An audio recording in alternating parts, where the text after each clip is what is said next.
Здравейте, приятели на лова и добре дошли в Level Hunting. В миналия епизод на Review и тест ви показах звуковата примамка Helion Plus, като я тествах в реални условия и в края на клипа показах кадри от тъмната част на денонощието, когато хищникът е най-активен. За записването на кадрите използвах термалния монокъл на марката Thermtec. Това е Thermtec Wild 335L, който ще ви представя в днешния епизод.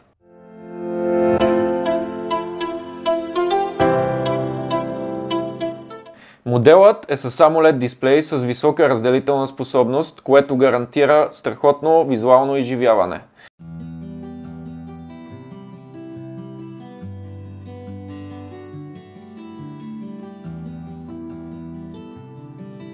На пръв поглед това, което прави впечатление в монокъла е корпусът, който е магнезиев и е с гумирано покритие, което го прави перфектен за работа във всякакви метеорологични условия. Моделът е снабден с сензор на матрицата 384 към 288, като обективът е 35 мм. Обхватът за откриване на цели е до 1800 метра, като далекомерът работи до 1 км. За подробните технически характеристики ще говорим както и по-напред в клипа, така и ще изпиша долу в описанието. А сега нека да видим какво друго са предоставили от Thermtec в кутията. Освен монокълът, комплектът съдържа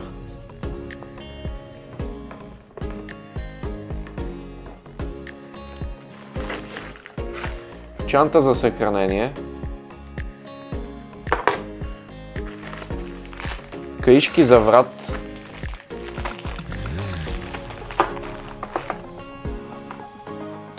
каишка за ръка,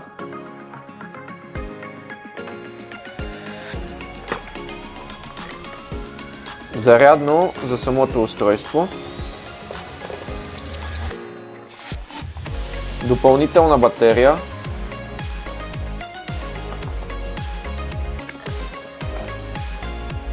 зарядно, което позволява зареждането на две батерии едновременно,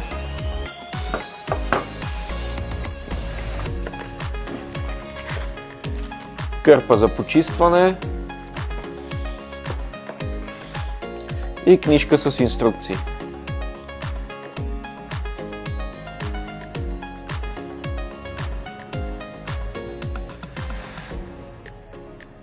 Страничната каишка за ръка може да се използва както от дясно, така и от лявата страна за левичари.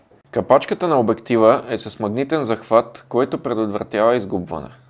Термалните устройства от серията Wild разполагат с иновативна функция LRF Boost. При нея измерването на обектите съчетава изкуствен интелект и лазерно определяне на разстоянието за по-прецизни измервания на няколко обекта едновременно.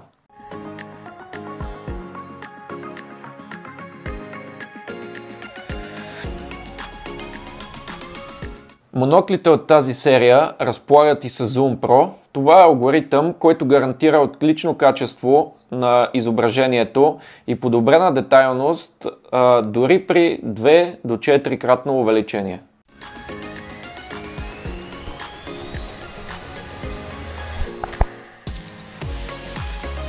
Wild моноклите са с високочувствителен сензор. Това позволява подобрена термична чувствителност и богато на контраст представяне на обекти дори при трудни условия, като висока влажност, мъгла или дъжд. Дори най-ниските температурни разлики стават ясно видими. Една батерия на монокъла издържа до 8 часа. Хубавото е, че имаме втора в комплекта и тя може да бъде заменена и да имате още 8 часа, което намалява шанса да се откажете неподготвени точно когато уредът най-много ви трябва.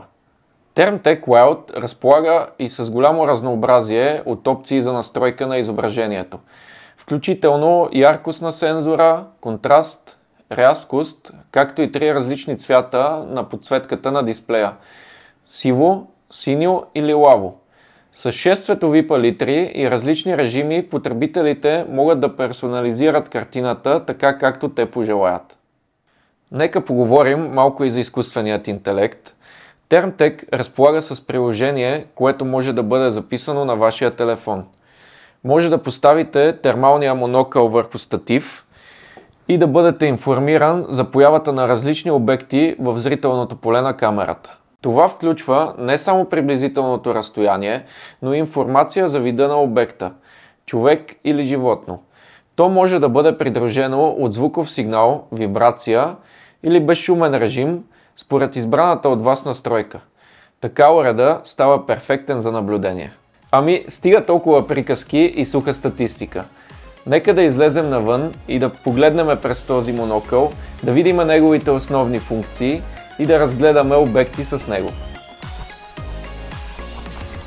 Още с излизането се натъкнах на няколко зайчета. Това беше перфектна възможност да ви покажа различните режими на картината.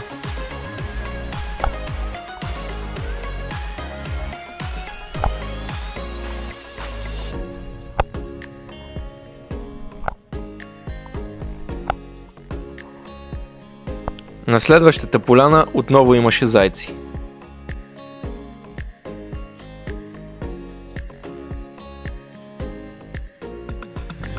Показах цялата поляна, за да може да прецените как вижда уреда и след това, като го върна, да видите колко лесно се намират животните.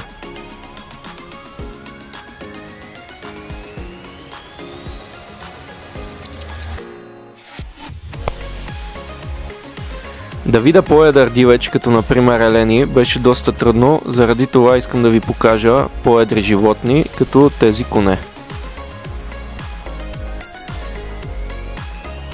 Като за край на моята разходка успях да намеря тези сърни, които бяха на 350 метра от мен.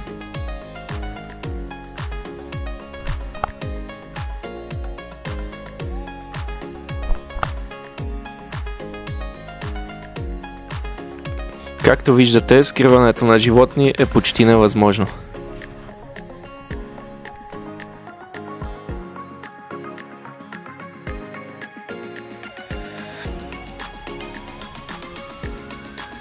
Благодаря ви, че изгледахте това ревю. Надявам се да ви е харесало и максимално подробно да съм успял да ви представя продукта.